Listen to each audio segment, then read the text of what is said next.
All right, well, we're going to see if this is going now. Uh, um,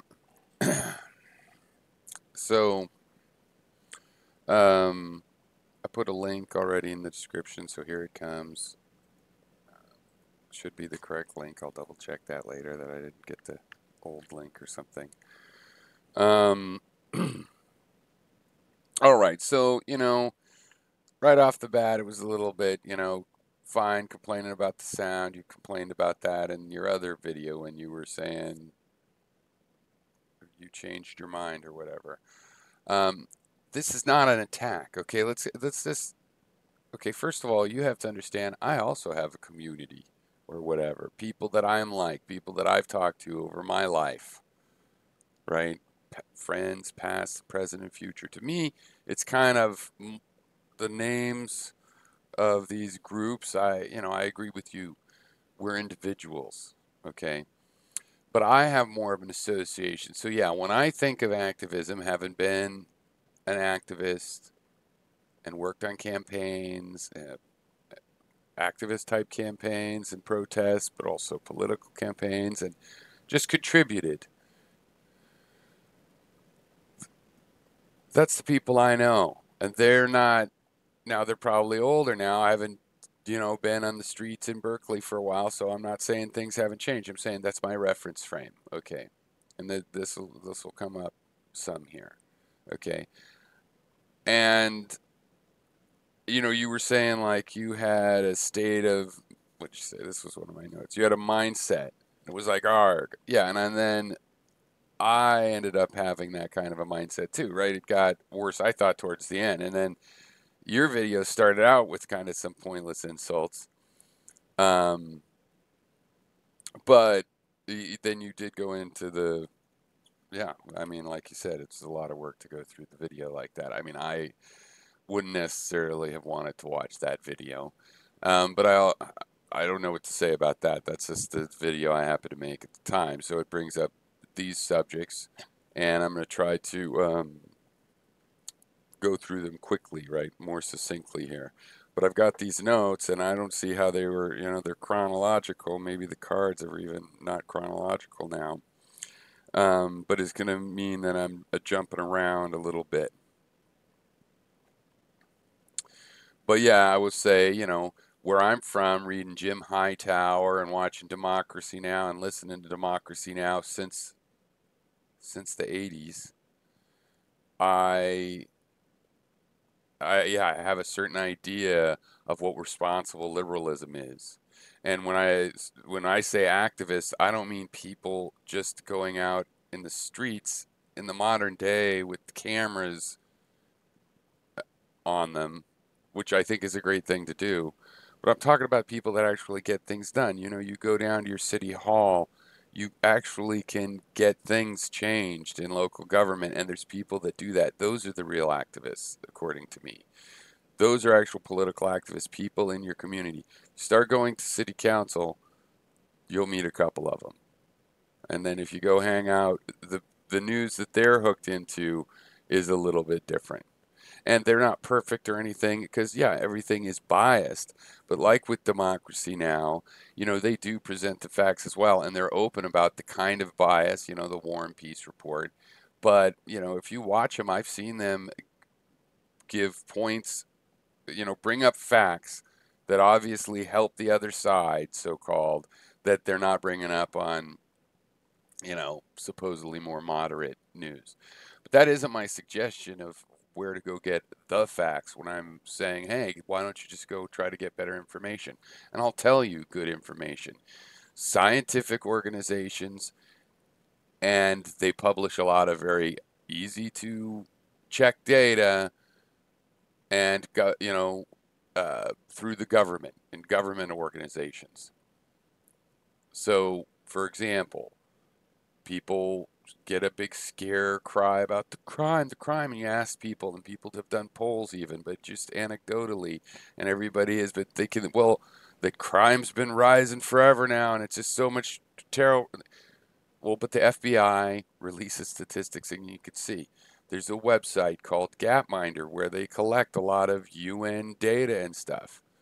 And basically most of that data shows how things are getting better and better and better, but people are, having their social things. Of course, we could have riots and a civil war and wreck everything. It's not because we're running out of solutions. I mean, stuff's just been getting better and better and better. All the material, measurable things, and there's sources of that data. And then when you're looking for journalists, go to journalists that refer to that data, right? Go to journalists that in their stories, they tell you about that data. Their reporting is on, a vetted, scientific, peer-reviewed statistic of, child mortality in the Congo or whatever. Those numbers are pretty damn reliable. 100,000%? Well, no, because there's skepticism, but a lot more than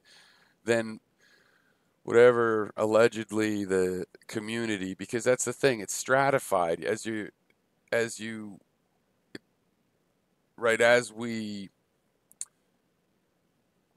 like we have a picture of what things are like and what everybody believes, but and with the internet, we have a lot more facts than we used to have. This isn't going being the concise way this way. So anyway, I was going to say, but obviously, through age and low geography and other, groups or hobbies that get you in contact with certain groups of people, you have this idea of what society's like, and obviously you're just seeing a little tiny glimpse of it. So that was the issue of I also have one of those myself, outlook that isn't just my outlook, it's the received information that I got about how people think. And when I'm talking about what left-leaning people think, I am definitely not just taking anybody's word for it. I'm not taking a poll. I'm going to the most thoughtful sources of information I can find, which starts in the sciences and the governmental organizations that compile those statistics, basically scientists doing that.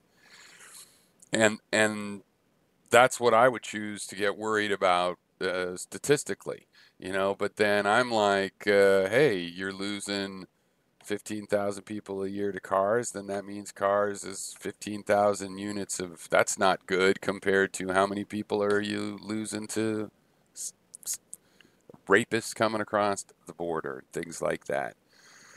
So why is Trump a part of this? Well, Trump said he was a part of it, right? He's the guy that's been paying to do the pay to play thing. He said that in his own campaign, in his own words, and it happens to be true. He made all of his junk, his ties and shit over, and so does his family over there in China and Bangladesh. He imports and gets special waivers sometimes to import foreign labor and HV1 type, programs where they could come over to his Palm Springs. It's not a secret. It's easily vetted information. It's not denied by anybody that these events happened. He argued about why. Well, you have to. Locals don't want to work in the summer at my resort in Palm Springs. Well, I bet if you paid them more, they might. So he's a part of this undermining of the American worker, and it doesn't matter what someone says when they don't always, for it to matter, someone has to be really like have said things in the past and then that comes out to be true, right? So, he could say he hates NAFTA and he's going to fix it, but he didn't really fix it. It didn't really get changed in a very significant way at all. Certainly not in a way that's going to bring back the factories, right? And he said he was going to cancel NAFTA. That would have been a tariff kind of a situation, basically, because it's a tariff-free thing. So you would, it would have been a campaign promise that made some sort of sense in the philosophy he was trying to sell his campaign on, and he didn't do it. He's a part of the problem. It's just ridiculous to think otherwise. You can see all these. He's bringing in people like John Bolton. He's not from around here in Washington, and a million others.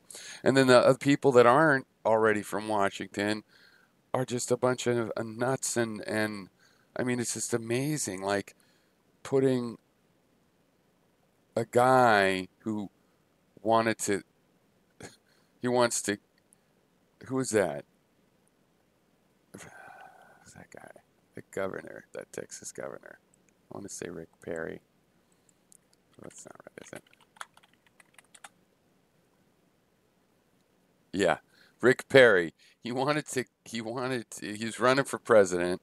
He wanted to, or Ben Carson, and he wanted to, well, to destroy, to close shop on three departments, and he couldn't remember, right?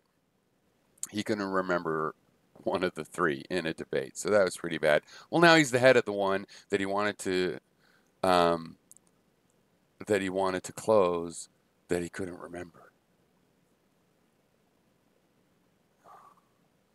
So with facts like that, I really don't give a shit. And yeah, I ignore a lot of what people say when they're trying to get a rise out of you.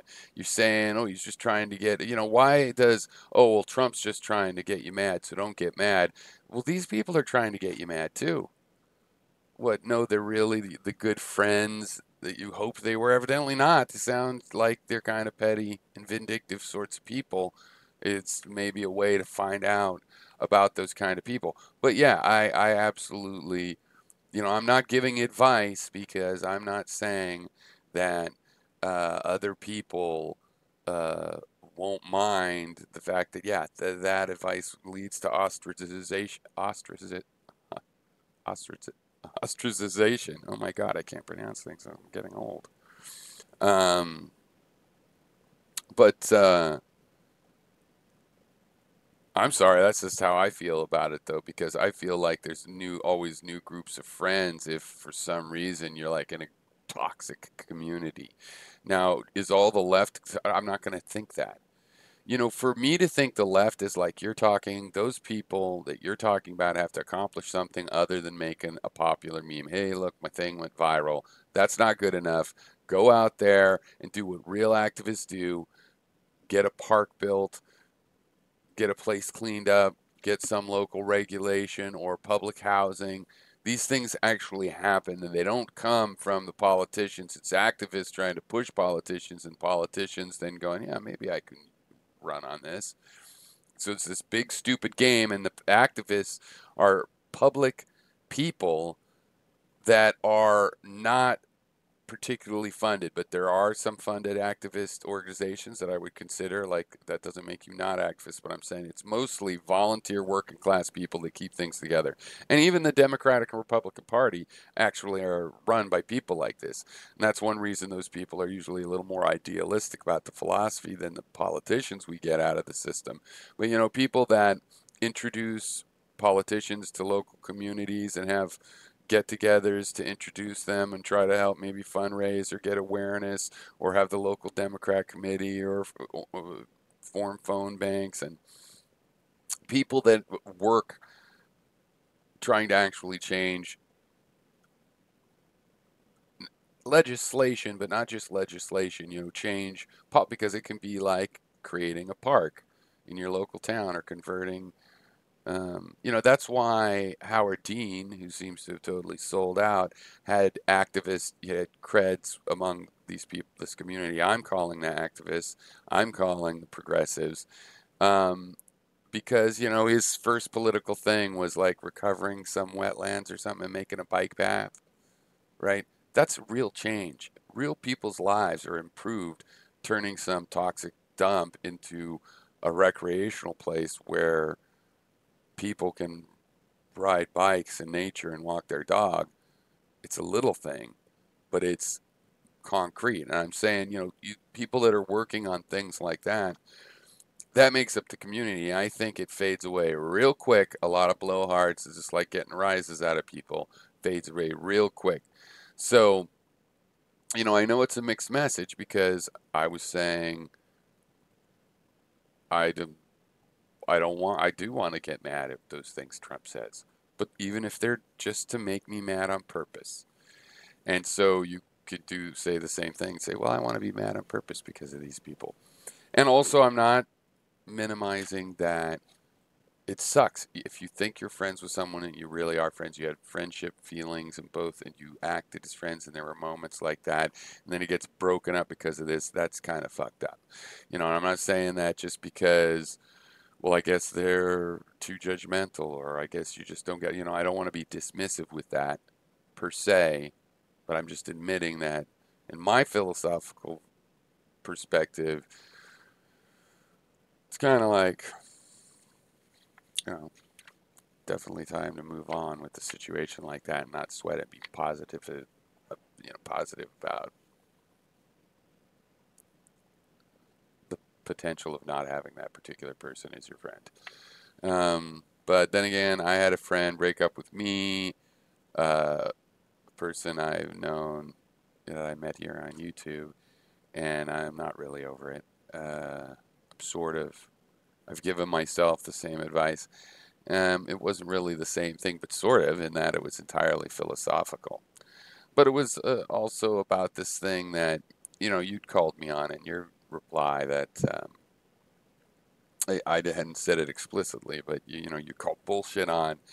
Just what it is the idea that I am not trying to convince people um, of in this, or I'm not trying to convert people. What I'm doing definitely can be called trying to convince. I don't really think so. I think where I'm just putting all the facts I can on the table. I'm leaving room for other people's facts. I'm not saying I'm perfect and pay great attention and notice everything. You might have to say something twice, or I might get the wrong end of the stick, and you have to go, no, here, you, and I'll listen to those corrections. I'm good at doing that process, and with many people, I've been able to do it, and everybody takes part, and it works, without hurt feelings and stuff. But he doesn't think so. He doesn't think that's not possible. Having that attitude means you're just I'm toying with you. Um, I don't look at it that way. I look at it as though I'm curious about ideas, your ideas. Not everybody. I don't subscribe to everybody, every video I ever watch. And how you came to those conclusions. And as you said, you also you go through stages. You have a progression, um, and you change your mind, or not change your mind is, I don't really think, the best way ever to put it. That's a fine way, I guess. People understand what you mean. But really, it's evolution. Things grow. You always see they look a little the same, but they've grown and they've changed. They've adapted. And that information is of interest to me. I also like to share information about ideas and about how they came to be. So that's the subject for me. Convincing other people, to me, it's like, I don't know. I think I see enough detail in other people to recognize that, there's no multiplying it by, some little 5 by 5 mathematical matrix, and now that shape becomes the other person, or, I mean, they're just like, hey, I want to make that tree, that 100-year oak, just like that 100-year oak. I mean, that's how likely that is to happen. All we can do is put the information out, and people are already changing and growing and adapting. Um, and I guess probably I'm not that careful to I'm not that careful to make sure I don't seem judgmental. How long has this thing been going?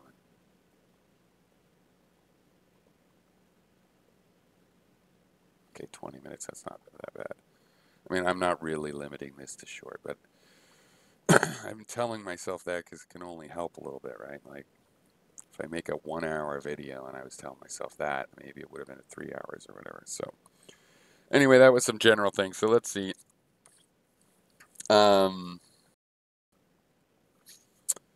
Did talk about that stuff.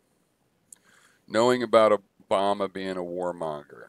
Um, yeah, I guess I covered that because that's the whole point of, yeah, a community of people. Like Glenn Greenwald is kind of one of these guys. I don't really agree with him right now. He's about certain things, um, but in general, yeah, he has a bias that he's honest about, and the history of journalism was that way. It was opinionated newspapers and multiple ones, so there was a conversation, and but it also is the facts. So we're having these differences, and they're not over the facts. Is the thing. We gotta find a way to admit the same facts, right? So, um, I think it's science, and not that science is everything in the universe. No, it's just a place where you're getting common facts that are reliable from a common way, and you have to learn whatever skill it takes to make those facts accessible to yourself. But there's so many that are accessible to everybody because we all have modern mathematics, no matter how bad your schools were, basically. They're pretty advanced on a long historical scale, and people know how graphs work well enough to get all kinds of better ideas about what's really going on with certain phenomena and statistics. And and yeah, you can use journalists to help tie them together. Like some people are really good at tying together a bunch of facts, like a detective, right, is good at that. And so they can show you, you can see the facts, and if they show you how they tie together, it's like, well, couldn't have tied those together myself, but I can verify that that was valid logic that he used, and so you can get, and this is what our media should be doing, but of course we have to know how to judge that because right now, and by everybody's plan, media is just here to make some money, like a business, and we know that a, a bunch of facts, honestly said with no bias, is not the way to get a viral idea. And it never was, even before the internet, before we called it viral ideas. Okay, so at some point you were talking about the queer thing. So, this was one of the main things that motivated me to want to say there's a generational thing. So in the 90s, before I don't remember people, I think there was some of the, LBGT. I don't remember when that exact, I thought it was then too, but I don't remember as well. But I do remember because I thought it was a great idea when the concept of queer came up. It was not questioning that I was talking about. I'm not talking about the Q, I guess. I'm talking about the idea of queer. And it was basically kind of all inclusive. And the way we used it, because now we're going back to when I was in my 20s. And I thought it was a perfect idea because it's like a rainbow idea where everybody's supposed to be in a rainbow. That's like the original Rainbow Gathering and Rainbow Coalition. It's like literally everybody, all the races, everything, genders, whatever, confused, not confused, whatever, conservative, liberal, all people, human beings. And queer was sort of that kind of thing. Like, it's like, the idea that, well, I don't fall in one of those categories, which in a way straight people didn't, because, straight people too around in that time and 70s and stuff, there was an acknowledgement of the kinkiness of people and how everybody's different. Some people really love feet, some people, you know, and how detailed that can be.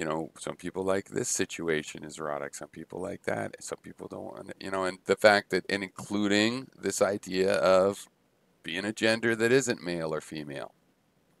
Some of it obviously is going to get into the level of fantasy, and you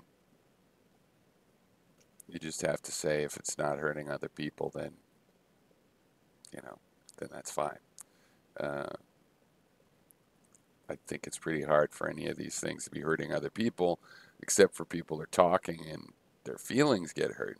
But um, so I had said in the video to you about some experiences in college. I had gone to protest. People were protesting the FBI, and mind you, I was running from the cops and People's Parks protests, and very. We would look like I was partisan or extreme, but I, I argued against them. I told a lot of my fellow students that they, were just being, they're just socializing, and their heart wasn't in it. Or I went and counter protested the progressive kids that were blocking people from going into FBI interviews that were held on campus. And because they do that, the FBI, like these companies, they go onto the campuses and do interviews, and you can sign up for them. And I had wanted to protest the interviews, but I didn't think it was right to block the people going in to get the interviews. That's their right to go do it. And also, I don't want just right wingers in the FBI. If they catch some people from our campus, I mean, I don't want them just to go to the right wing campuses or whatever. I mean, anybody, it shouldn't, the liberals are the people that might be dissuaded and not just go to the interview off campus, right? Um, or some of them are going to lose their opportunities or whatever. It just seemed too imposing to me. So I had a lot of feedback from these sanctimonious kinds of leftists that you're talking about. So I think I do understand that. And that obviously spans a great deal of time. And even though, yes, it turns out I've forgotten you're very close to my age, because I think I did know that at one time, or you heard it or something. Um, you're talking about your current friends having that kind of attitude, um, or your current social circle, or I don't know really what to call these. This is what you're tuned into, right? The radio is this has multi-band, but it can only tune so much at once. So it's always interesting how different everybody's ideas are, and how different two people that seem very aware of what's going on, how different their ideas can be about, well, what is actually going on. Um, but it's amazing how different it can be, even if you assume people were fully well informed, when in the case that they are. So that's what I was thinking about. Queer was a little different. Um, Quota systems. We were bringing up the quota systems. What was that? Because of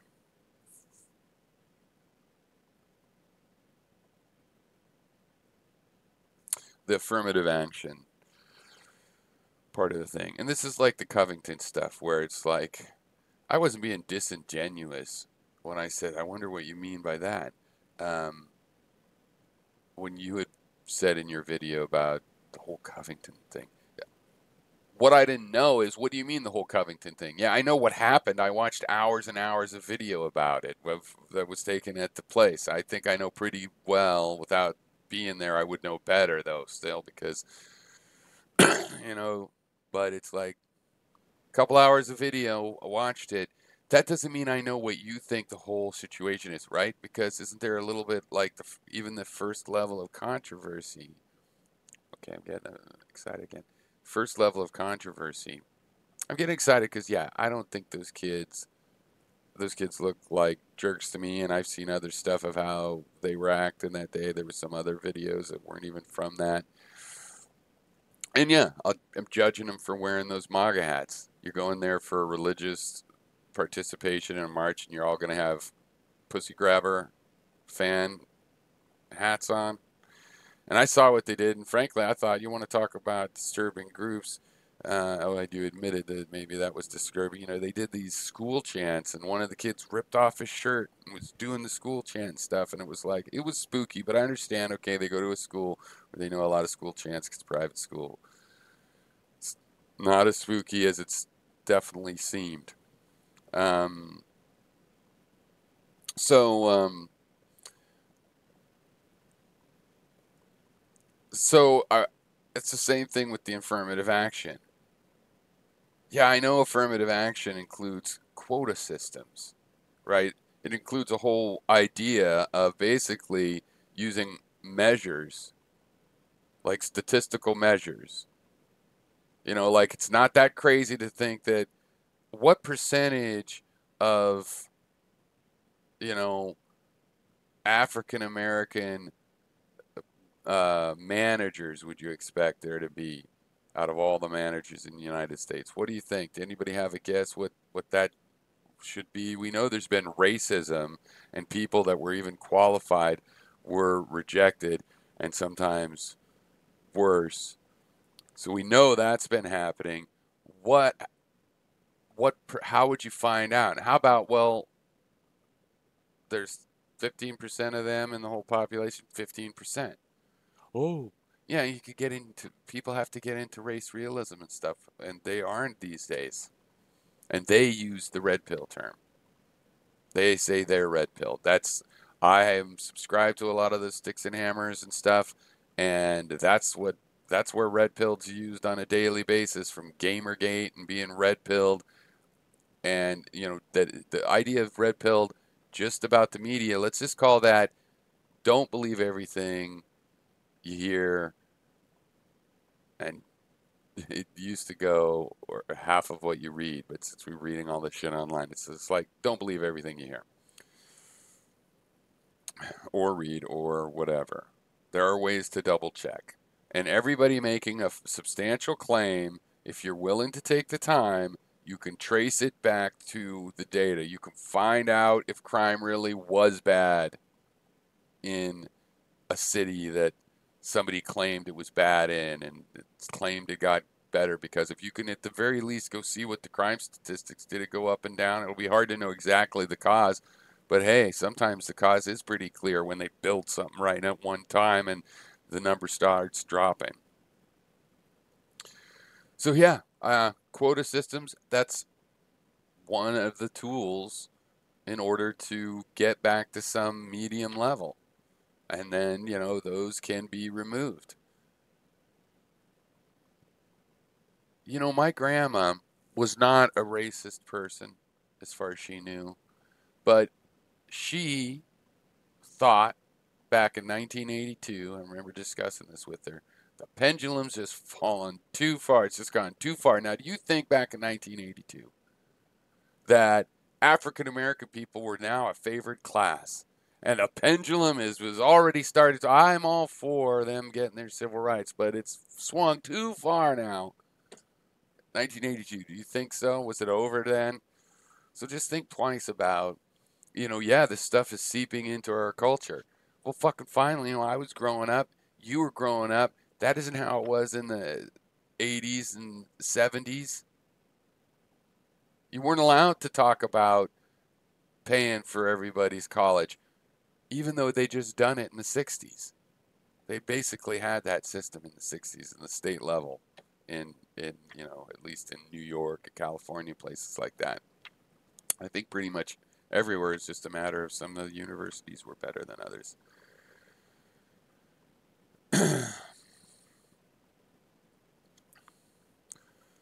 So we can use science to see when some quota systems don't need to be in place. Or we can get rid of the quota systems and do alternate things. I think there's other ways to do those approaches. I mean,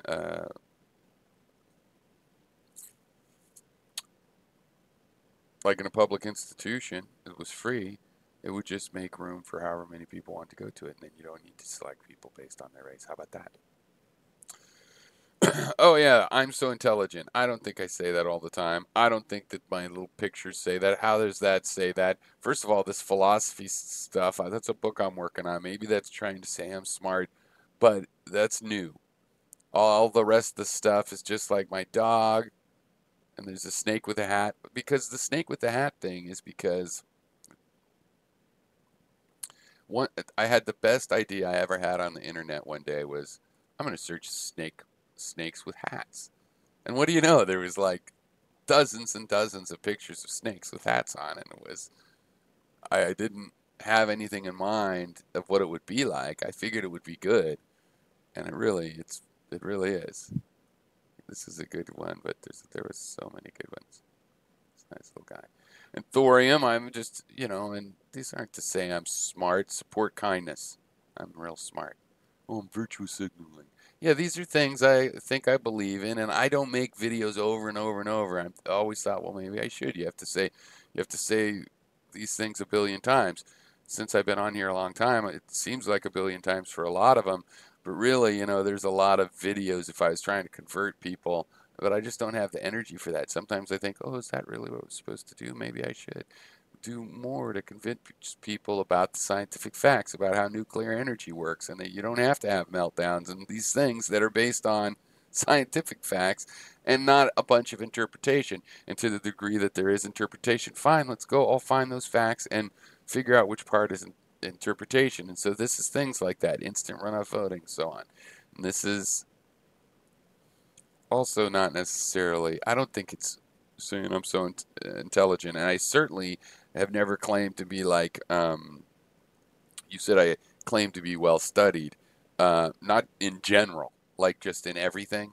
No, and I'm not things I am well studied in. It doesn't mean I'm current on every single aspect of it, or maybe a whole big aspect. You can become an expert in something such that by your 30s, you know all you need to know about plumbing. You're pretty good at it. You do all your house's own plumbing. You lose track of, you know, the latest things in plumbing, and you couldn't be a professional plumber anymore, but you have an expertise. So there's things like that as well, especially where you're well studied. It's like good enough, and you don't necessarily keep learning as quickly. Even though I want to, I'd like to learn on all fronts. I mean, and that's one of the things I do. I think by open discussion like this is a faster way of learning. So, for example, a thing that I do is like I didn't know how exactly you're supposed to pronounce your name.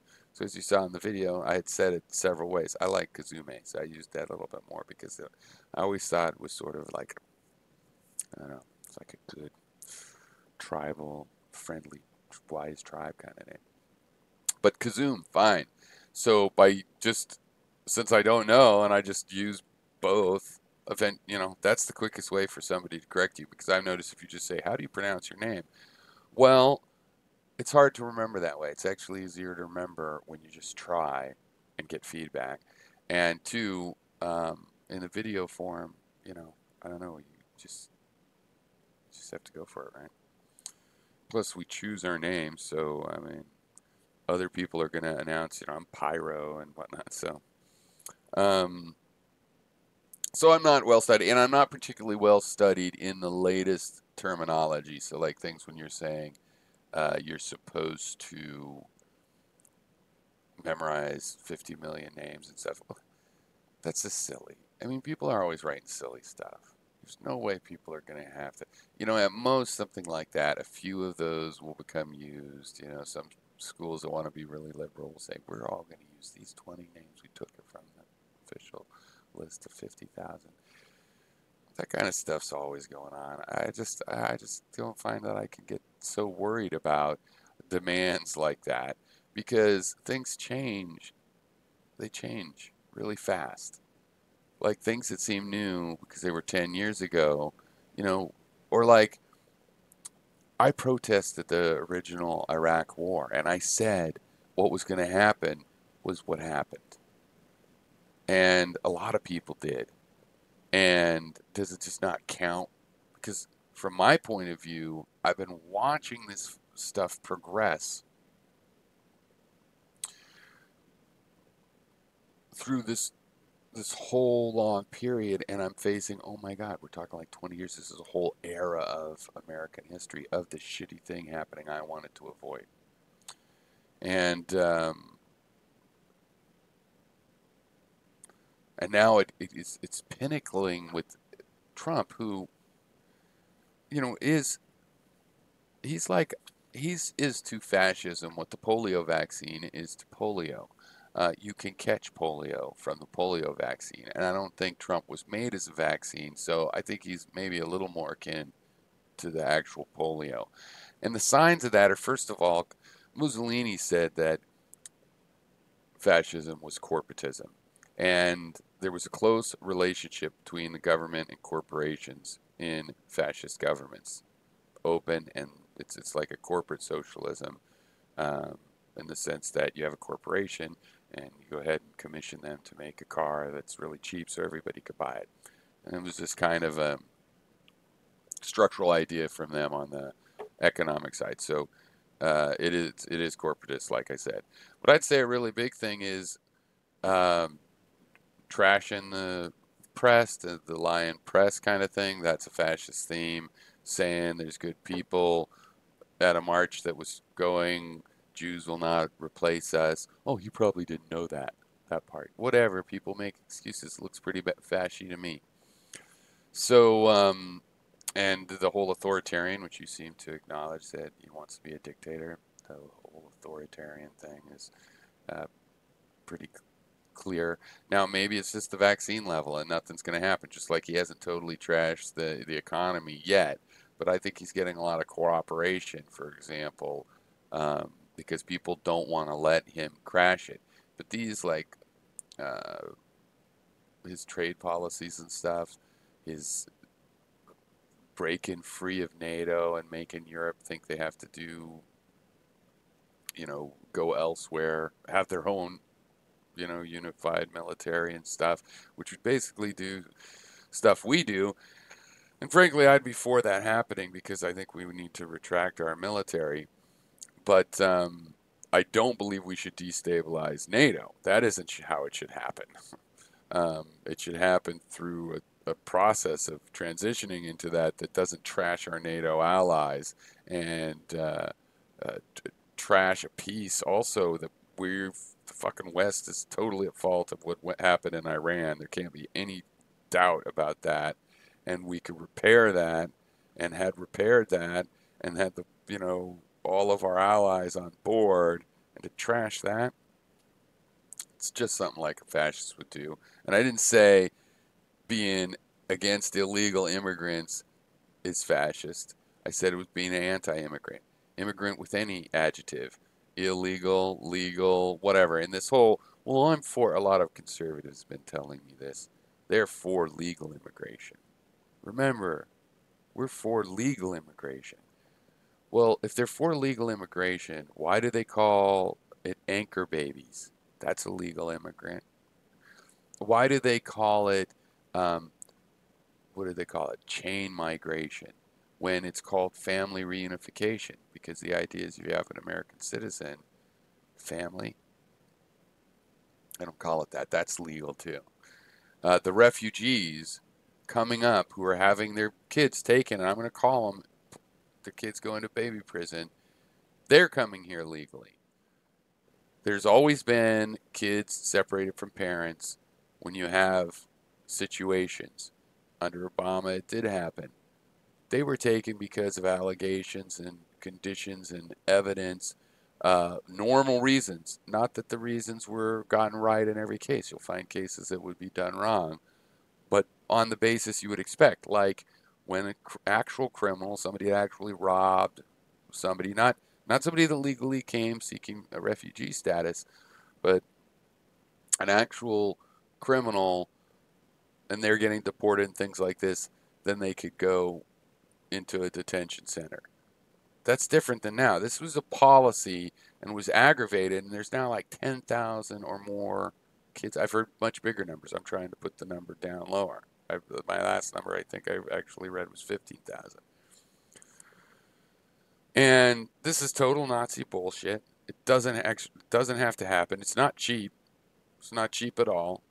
And the statistics of how much crimes the people that we're spending all this money to separate from their children and detain, it doesn't justify it. It's not a major source of crime enough to do a human rights violation to children. So it's a baby prison. And you did defend it. You say, well, no, I don't like it. Well, you could say you don't like it, but if you think that it has to happen and your answer to it is, well, Obama was a warmonger, remember? I, I didn't like when he was drone bombing. So him drone bombing didn't make Bush's drone bombing okay with me. Oh, the NPC meme. Hey, I think these guys with their memes, they're memeing themselves. They're saying I'm an NPC. Okay. So here's the thing that I have decided from the internet, probably several years, maybe always, I'm not really sure, but basically, maybe I've always, I don't know, but let's just put it this way. All of this bullshit of, oh, well, they're just trying, if somebody's trying to piss you off on purpose, and you're not supposed to get off because that's what they want. That's what I was saying in the other video. There's always the go ahead and try me, right? They want to piss you off because there's not going to be any ramifications. They could just, and so they're just going to do it forever and peck at you forever. Fuck that shit. Just tell me you want me to get pissed off. We'll do it. We'll see right away. Let's start from the part where, oh, you like me when I'm angry. You want me to be angry. And then he gets elected after making everybody angry. And then you're going, why are you guys you're all stirred up like a nest of hornets. I'm not doing a mocking voice here. It's to make a different character so you know it's like parentheses around that particular statement. So, um, so, and I was saying that all people are being harmed. I'd mentioned some of the things, and I guess you admitted that. So that note later on, you covered that because yeah, he's hurting. He's making rape laws, and the EPA. He made a video about that, and I mean many things, and many more, which he's like the press that he's attacked. But you know, resist crumbling, and the attack has been it doesn't show a sign of really weakening in a foundational way, but you never know. I certainly don't like to see that. And the civil unrest is not a matter of, oh, people don't like him. There's unrest from his side. Charlottesville wasn't people that don't like him, right? No, he inspires that kind of, oh, I'm just pissing you off because I can. It's fun and I know how to profit from it or whatever the reason is. Creates civil unrest between, yeah, and there's more than one side in the faction wars naturally. Yeah, and I blame him to the degree that I think he's a symptom, really. But I said that this was my main worry because yes, he's a well-known shady real estate guy and plenty of mob connections, like his lawyer Roy Cohen, who is John Gotti's lawyer and is the lawyer for that did the prosecutions in the McCarthy hearings, and this is there and plenty of other examples again of factual known connections that even Trump has talked about in the past. These people that showed up at his inauguration and stuff, and I wasn't worried that he would like rob any more billions for personal profit. It's disgusting. Um, in a way, what the way it's traditionally done is it's not just one person; it's a whole coalition of a whole groups of families and their interconnected businesses that do it. You know, like Halliburton and all of its things. You know, and everybody gets a piece of it. But that also costs a lot more than just getting the Japanese to rent suites months at a time or whatever. So it's funny. The pettiness of it is one of the reasons that maybe he's a vaccine, right? But that does I don't feel like I want to be optimistic enough to say that it actually is a vaccine. Oh, this is going to cure us from fascism. But if it is going to, then just like the polio vaccine, our body has to take it as though it was real fascism. What do you do with real fascism? Here's the problem with saying we need to platform everybody, including real fascists. We might have to let them talk to each other, and we might have to let them do this and that and the other, and but we might also just have to consider free speech as something that we're all going to fight for. Because here's the thing: fascists have a violent political ideology that is definitely non-tolerant. You can't live in a democratic society because we see what it does. Concentration camps and shit, right? So we know, and not just one time, but many times, this is the kind of thing that happened. It happened in Indonesia. There's all kinds of cases where the same sort of phenomena happen, even besides the famous, Franco or whatever most famous fascist, Hitler. So what are you going to do? I mean, you're just going to let them form these organizations? No, these organizations have to be not allowed to be formed. Like what they did with the communists back in the 50s, and those communists, uh, many of them uh, did have at certain times ties to the Soviet Union, and many of them didn't. And would I say that they should have done that? No, I think that was totally, totally terrible. Absolutely. So does that mean you shouldn't do it for Nazis? No, they're Nazis. They're Nazis. Yeah, some things, if you're going to have to fight this group with a gun, then they're going to have to be kept under control. Yeah, I was always for the ACLU. Let help the KKK have a march in town. That's fine when it's 50 guys marching in town and there's 500 guys around them. If it's going to be the reverse, then no, I'm sorry, I don't want to have that. I'm sorry, fascism is really, really a bad thing. And you could say Trump is a fascist, and I say, well, he's got a lot of the markers, the litmus tests. But hopefully you're right, and it's just fascist-like so that people will react and reject fascism. And are we overreacting to Trump as a society? Well, you still, I mean, you said it was a good thing. Look how close everybody, when you were defending the fact that you said at least Trump is open. He's a big liar. There's nothing open about him. He's fake as hell. He says he got $1 million. You got again, evidence that we know of, way more than that. And he was propped up and co-signed by his daddy all the way. So we don't know. But if everybody's paying so close of attention now, then I guess that's supposedly a good thing. And I was paying attention this closely. I mean, even before the internet, there were ways to get information, like Pacifica Radio with Amy Goodman on it, that would get you good information that when you check up on it, it would check out. So, especially the facts of the matter, and they make clear their interpretations, so they're saying, well, here's what these facts seem to mean to us, and in a way that you could, at least, that was my interaction with those sources. Now, with the internet, it's even easier because you could go straight to government data. You can go straight to scientific. Not every paper that's written, you learn how to vet from which organizations are more or less trustworthy.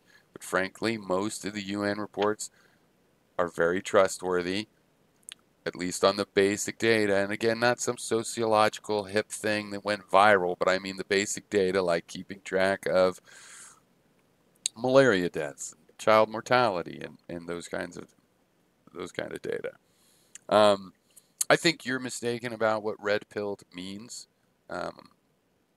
It comes from the Matrix. It's about waking up to the reality of the situation. So it's neither about having a matriarchal overlord that nobody knows about. It's not about aliens controlling it, but it's obviously about having some sudden awareness. It's not about realizing the news media is lying to you, but it's kind of about being. So anyway, it's that sort of metaphor in general. I can imagine that. It started getting used a lot about being woke to, man, they're raping kids at that basement of that pizza place. That's how I think of it. And obviously that's not what you meant. And I think you should stop using that term for what you are talking about. Because being a good consumer of information is just a matter of the skills of how to vet information. Like, for example, though, you showed Alex Jones with an article there on the headline about Trump going to El Paso. That doesn't make it true. Just because it's a fact of, oh, see, it did tell us it rained today. Yeah, I'll bet you anything. If I went and read that, it's a pile of shit. Every other sentence is some sort of slur, slam, or sideways thing. It's pure propaganda, that place. Yeah, some of the stories look like, yeah, if you read the headline, it's like, oh, that headline's true. He did go to Idaho or whatever. Where did he go? Texas, someplace in Texas. Now, I did forget some of what I said. I didn't like that I called you a scaredy cat. There is a fear about real gang violence, but the way you were putting it seems like the overblown kind, the kind that would say you were a threat because of your unconventional choices. And it's just like, I believe in letting everybody have their own style. So those people that are in a group are also individuals. Sometimes a group of boys is really helpful. They'll give you car push start too, so. But it can be, like, like I would say if I was in a group like that, I'm real sympathetic that an individual walking along might feel threatened. So, you shouldn't be threatening. You should be friendly and smiling and, go out of your way to show we're not a threatening group. We're not a mob. And to a certain degree, you're trying to identify people that don't do that.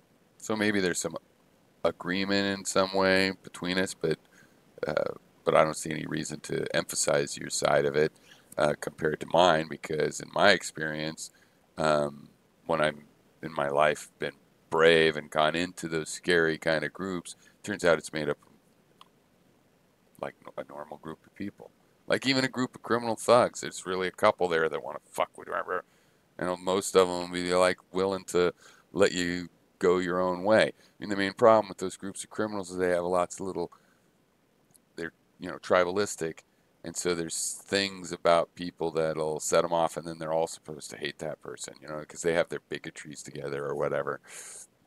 But if you have some way to get in that group behind those bigotries, or you don't happen to trigger them, even groups like that, some of the people are more trying to just like fuck with your head all the time, and some aren't.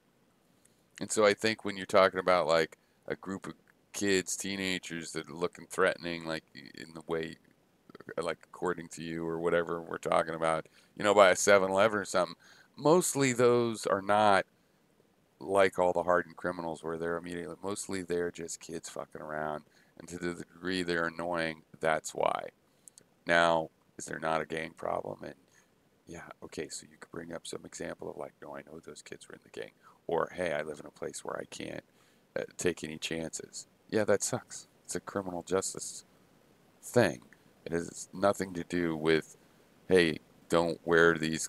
Because really, by what you're saying, it implies that the kids that aren't violent shouldn't dress that way because so that they're not mistaken for those other kids.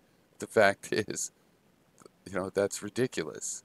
Those other kids that are violent, maybe they should stop. I mean, if they wore something different, they'd still be threatening. You see what I'm getting at? So it's like there's like nothing about the demeanor. And if you're talking about guys glaring and stuff, that's where, I'm not sure about, this is where I'm saying boys out there trying to look tough or make sure they're looking a little aggressive. That's not the way to find out if they really are or not. So we might agree in the sense that, yeah, I understand there are real gangs and there's real groups and there's all kinds of ways, and that you have to look out for yourself and depending where you're living and what kind of things going on. I don't see the emphasis from the side you're I don't know what's supposed to happen or something, why that would be emphasized other than to identify a group that is trouble, right? And I don't think it's a fair way to identify the troubly group, right? We know the criminals have committed crimes, and we use the crimes to identify the criminals. And everybody else can pretty much look however they want. I was going to say the moral majority was an actual formal organization, right, with the leader and stuff, Jerry Falwell. So it's not like this Black Lives Matter and Antifa where you just name them and anybody could say they're part of it, and anybody could say that other person's a part of it and blame or whatever. And really, it's just a word for a kind of sentiment. Antifa is this anti-fa. Is there a violent aspect to it? Evidently, it seems like there are some examples of that. I mean, is it at a crisis level? Again, go to the crime statistics.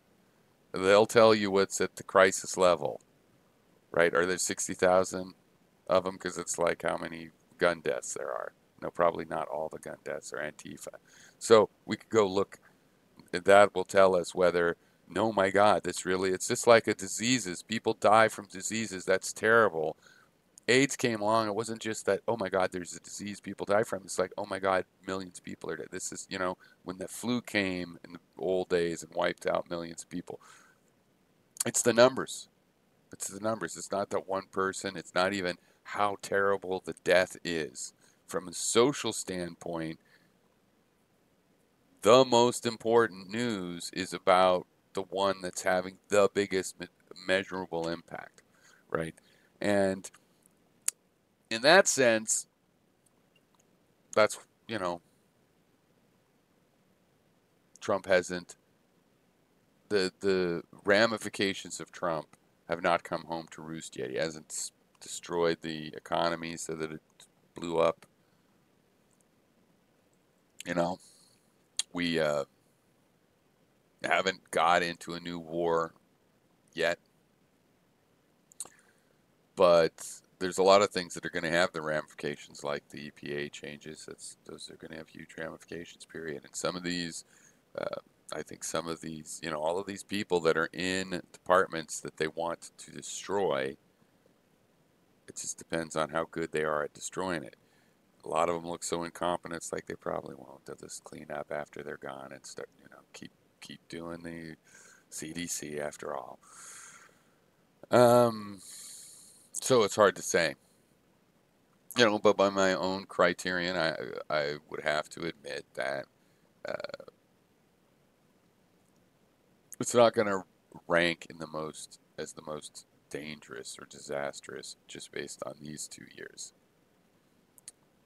I think it's very unstable and could get a lot worse. And because of the civil unrest, some of that is very serious. And also, Trump is a symptom. So it's not over once Trump's gone. This battle that we're having that's so destructive, it's not over. And there's no solution. Nobody seems to have a solution in sight. And you could say that then, well, by that point, then how could you blame Trump? Well, it's all part of a pattern. I mean, part of it is I haven't liked Trump since the 80s. It's like, imagine having, you have a few celebrities that just drive you crazy. You could say you love to hate them, but, not necessarily, right? It might just be that you try not to pay attention to them, but they keep coming up and they just bug you. Or like kids will be this way about, like Justin Bieber, because people want to dump on it or whatever. And God, I hated Trump because I didn't like the greed is good thing that went on in the 80s. And the attack on liberalism that started then and has been succeeding ever since. I mean, we just lost tons of ground. And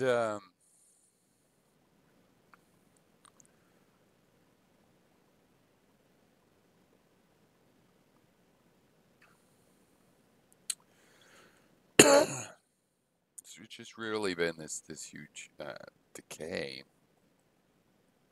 of having a common way to go forward.